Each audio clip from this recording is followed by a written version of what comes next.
So then by us picking Croatia second, Italy third, we're predicting the Spanish demise?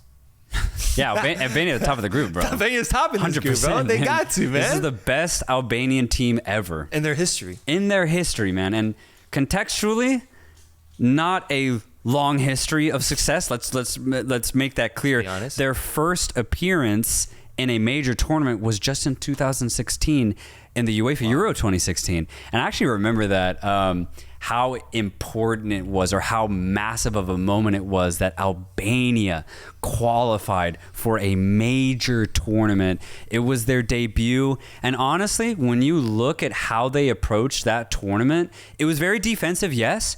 But dude, I mean, they almost got a result against France. They conceded late into the match, and they actually got a win. They beat Romania and got 3 points to finish in third place in their debut.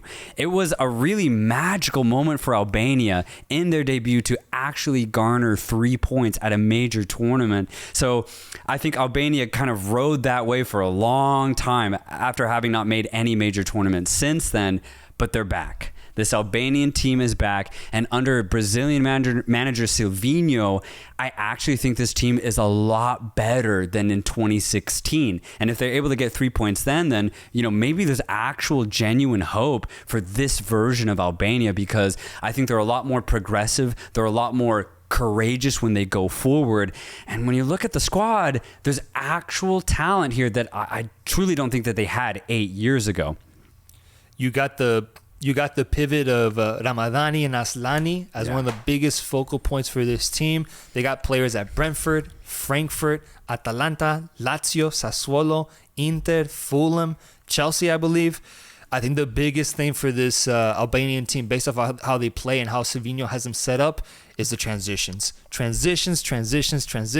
They're very, very good at recovering the ball and then pushing it up forward and causing havoc, causing chaos. I think that's going to be their method this game, especially against teams like Spain that love to possess the ball. Italy, who will have to try to possess the ball against Albania, or even Croatia will try to outsmart them.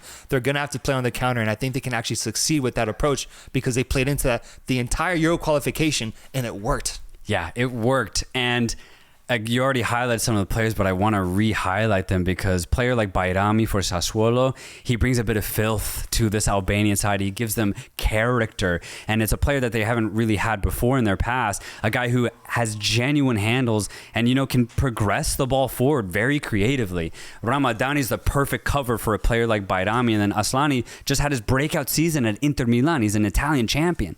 So there's true quality for Albania going forward. It'll be really interesting to see. My biggest concern with Albania is... What's that? They had a pretty easy group, bro.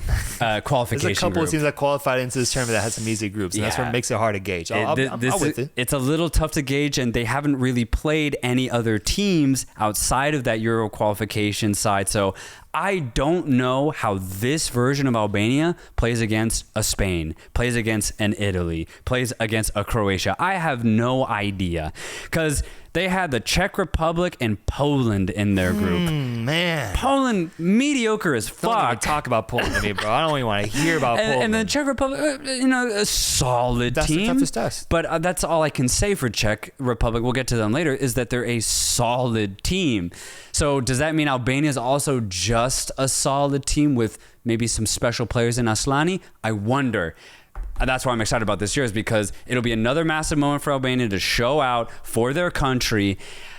I just hope that they can show out. Do they get more than 0 points at this tournament? Oh, God. Do they get a point? Because unfortunately for them, it's incredible how drastic the Euro qualification group is and the Euros group is, bro. It could not be more drastic, man. This is the group of death. Yeah. Do they get a point here? Be honest. Be honest. I think if they catch Italy off guard, they might be able to get a draw. Okay, so there's a potential for a point there. And if Croatia just don't show up offensively, which could happen, maybe they get a point there as well. They're not beating Spain. Winning is something that I don't know if Albania can do against these teams. And if what that means is I just don't see Albania getting out of this group. Here's the positive part for any Albanians watching us, because I ultimately do agree with you. It's not about this tournament. It's not. I think they're building to 2026. I think that's where their timeline is going. You got drawn into a really tough group here. Have a good showing. Have something to be proud of. Maybe try not to get blown out. Be really positive. But you still got 2 more years to build to the World Cup and hopefully make it and show yourself out there. And that's where they can fully try to put on that pressure to deliver, because they seem to have the system in place to hopefully do something special at an expanded World Cup. So I would say that's the silver lining here. They end up not getting any points. But if they do, then that's even better. That's bonus at this point. If they get a point against Italy, or maybe even, dare I say, get a victory at this tournament.